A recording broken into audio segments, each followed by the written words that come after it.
Bonjour à vous, c'est Josué et le thème du message d'aujourd'hui c'est le rôle de la prière. Dans cette vidéo, je vais vous révéler pourquoi il est très important que vous priez de façon quotidienne. Je vais vous révéler pourquoi un chrétien doit prier tous les jours, doit avoir des temps de prière tous les jours. Pourquoi c'est extrêmement important. La première chose que vous devez comprendre, c'est que la prière vous permet d'être fort spirituellement. Vous savez pourquoi il est important de prier de façon quotidienne? Il est important de prier de façon quotidienne. Pourquoi? Parce que cela vous permet d'être fort spirituellement. Vous savez, par exemple, moi j'ai l'un de mes frères, il aime faire du sport. Donc vous allez, tous les jours, il aime faire du sport, il aime faire de la muscu, tout ça. Et cela lui permet de se maintenir en forme. Donc c'est la même chose sur le plan spirituel. Vous devez savoir que sur le plan spirituel, vous mangez et vous vous musclez. Vous mangez comment? Vous mangez lorsque vous méditez la parole de Dieu et lorsque vous écoutez un enseignement. Par exemple là, pendant que vous êtes en train de m'écouter, vous êtes en train de manger spirituellement. Quand vous méditez aussi la parole de Dieu, vous mangez spirituellement. Mais maintenant, vous devez aussi vous muscler spirituellement. Et comment vous vous musclez spirituellement? C'est en ayant une vie quotidienne de prière. Vous savez, l'une des raisons qui empêche souvent beaucoup de chrétiens de prier, c'est quoi? C'est parce que en fait, ils ont des exigences incroyables. Par exemple, vous allez voir un chrétien, il va dire, bon, je vais commencer à prier 4 heures par jour. Non. Vaut mieux un chrétien qui prie 10 minutes tous les jours qu'un chrétien qui prie 4 heures chaque semaine. C'est mieux. Vaut mieux une personne, écoutez, si quelqu'un veut avoir les abdos, vaut mieux une personne qui fait 20 abdos tous les jours plutôt qu'une personne qui fait 100 abdos une fois par mois. Vous voyez? Donc c'est la même chose que la prière. Vaut mieux un chrétien qui prie tous les jours 15 minutes plutôt qu'un chrétien qui prie 4 heures une fois par mois. Donc c'est ça. Un chrétien, vous devez avoir une vie de prière quotidienne. Pourquoi il est important d'avoir une vie de prière quotidienne? Parce que la prière renforce votre force spirituelle. Quand vous lisez la Bible, le Seigneur Jésus-Christ, lorsqu'il était au jardin de Gethsémani, qu'est-ce qui s'est passé? Il était dans le trouble. Mais comment il a fait pour se fortifier? Il est allé prier. Et il a dit à ses disciples, priez! Il a dit à ses disciples, priez avec moi. Mais les disciples ont fait quoi? Au lieu de prier, ils dormaient. Et qu'est-ce qui s'est passé? Quand il y a eu les problèmes, qu'est-ce qui s'est passé? Ils ont fui. Donc, qu'est-ce qui a fait en sorte que les disciples soient faibles? Qu'est-ce qui a fait en sorte que lorsque l'adversité vient, ils étaient faibles? C'est parce qu'ils ne priaient pas. Et beaucoup de chrétiens aujourd'hui ne prient pas. Et c'est pour cela que beaucoup de chrétiens sont faibles. Pourquoi l'église aujourd'hui est faible? C'est parce que les membres de l'église ne prient pas. Vous savez, une église forte, une assemblée forte, c'est une assemblée qui prie. Et une assemblée faible, c'est une assemblée qui ne prie pas.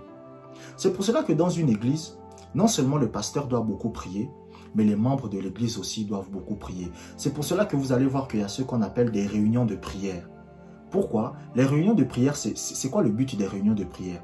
Les réunions de prière, c'est pour aider les chrétiens à avoir une vie de prière personnelle. Un chrétien ne doit pas prier seulement en groupe. Écoutez, qu'est-ce qui compte? C'est à quel moment que vous vous édifiez? Un chrétien, vous vous édifiez lorsque vous avez des temps de prière personnels. Je ne parle pas de prier en groupe. Vous venez, vous priez en groupe. Non, je parle de seul, c'est-à-dire vous êtes seul. Personne ne vous voit, personne ne vous entend. Vous êtes dans votre chambre et vous priez. C'est ça que j'appelle la prière qui édifie.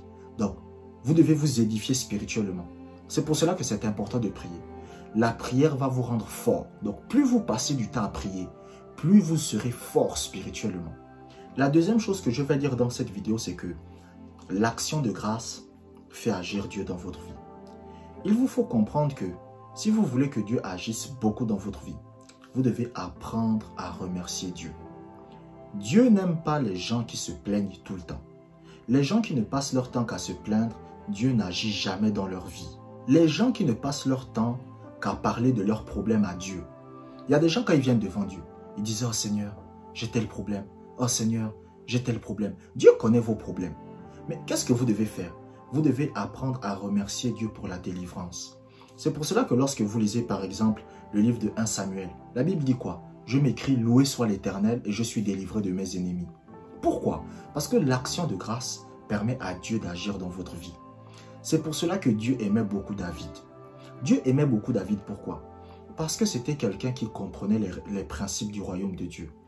David avait compris que chaque fois qu'il remerciait Dieu, il permettait à Dieu d'intervenir dans sa vie. Par exemple, si vous êtes quelqu'un de malade et que vous commencez à remercier Dieu pour votre guérison, qu'est-ce qui va se passer? Dieu va commencer à intervenir pour que vous soyez guéri. Si par exemple, vous avez des problèmes au niveau des finances et que vous commencez à remercier Dieu tous les jours, Seigneur, je te bénis financièrement, tu me bénis Seigneur, je te remercie, je suis béni financièrement, et que vous donnez aussi votre dîme, qu'est-ce qui va se passer? Dieu va commencer à vous bénir financièrement. Mais lorsque vous déclarez des mauvaises paroles, lorsque vous parlez mal, qu'est-ce qui va se passer? Ces choses aussi vont se réaliser. C'est cela qui s'est passé avec le peuple d'Israël dans le désert. Lorsque le peuple d'Israël est arrivé au bord de Canaan et qu'il fallait entrer, la Bible dit qu'il y avait des géants là-bas. Mais qu'est-ce qui s'est passé?